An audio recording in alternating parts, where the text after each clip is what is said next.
Ready Player One stars Sheridan, Olivia, Cooke, and others. It's 2045. Mankind escapes reality by logging into the Oasis, a virtual reality world. The creator recently died, so he announced a huge Easter egg hunt that will allow the winner to gain full ownership of the Oasis. So naturally, everyone's after the egg, including teenager Wade Watts. Steven Spielberg directed Ready Player One. He needs no introduction. He made numerous movies like Jaws, E.T., and the Indiana Jones franchise. I might as well let you guys know, Jaws was actually my first Spielberg movie. I've seen it both times as a kid. Ready Player One is based on the popular novel written by Ernest Cline. It was published in 2011. It's Willy Wonka mixed with The Matrix. It's a lighthearted, addictive read. It celebrates geek culture. It has a shitload of pop culture trivia. Clive loved Spielberg. I guess every geek loves him. It's not exactly family friendly. It has some cursing.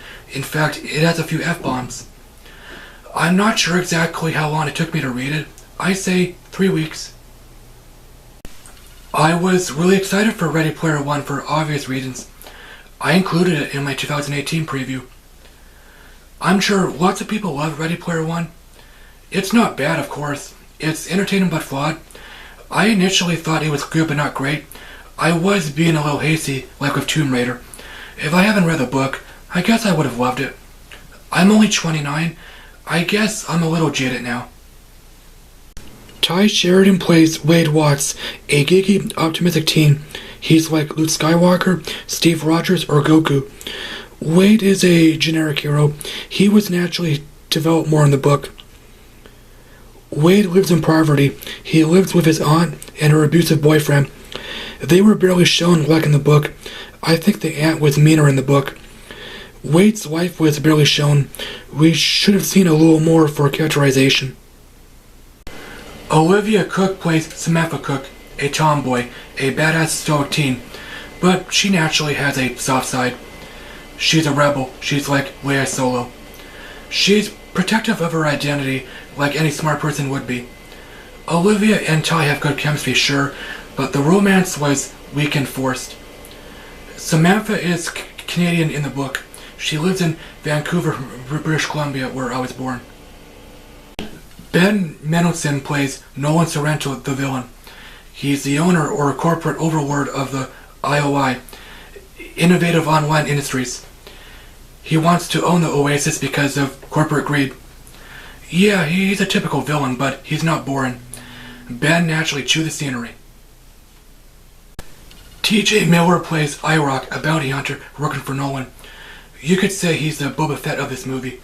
He's sarcastic. He's a likable baddie. I'm sure some find him annoying. IROC isn't in the book. He was added for humor. Like Jurassic Park, Ready Player One is really different from the book, which is fine. Books and movies are different mediums. Changes have to be made. The storyline is basic, so Spielberg should have developed the characters more. The first act could have been leisurely paced, explore the real world more. The movie barely explains why the world is a wasteland or whatever. You just know it's overcrowded. Ready Player One has some narration, which is fine, but it's overdone.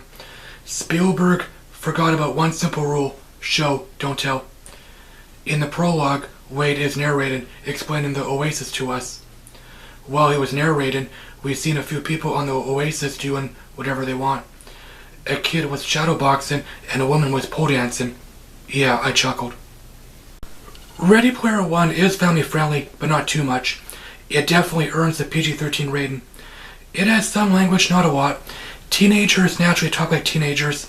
There's the obligatory F-bomb.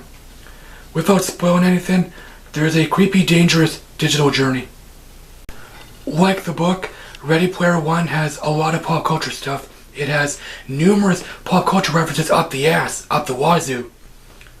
Spielberg reduced the references to his own work because he doesn't want people to think he's egotistical. He agreed to use the DeLorean because he didn't direct Back to the Future. He used the Iron Giant because he didn't have the rights for Ultraman, a Japanese superhero. Some people were naturally concerned the pop culture stuff will bog the movie down. Only a few scenes were bogged down. Were any references showcased like commercials? Only a few, like the DeLorean, because they were essential to the story. They served the story. I'm honestly reminded of that commercial spoofing scene in Wayne's World. Well, that's where I see things just a little differently. Contract or no, I will not bow to any sponsor. The cinematography was gorgeous. The visuals are good. I guess everyone agrees on that. However, I wasn't feeling astounded or in awe. I guess there's a better term. If Ready Player One came out in 2008-2009, I guess I would have been astounded.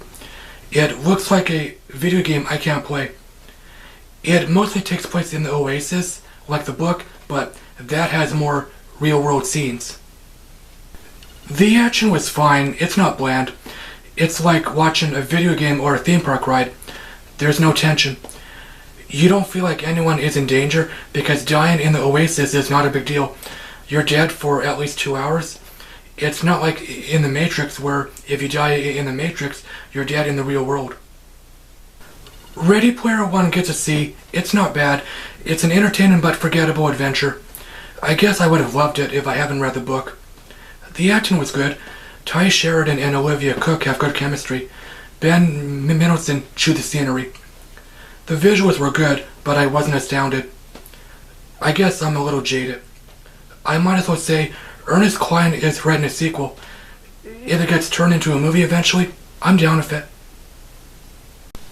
Thanks, as always, for watching, guys. My Twitter link is down below.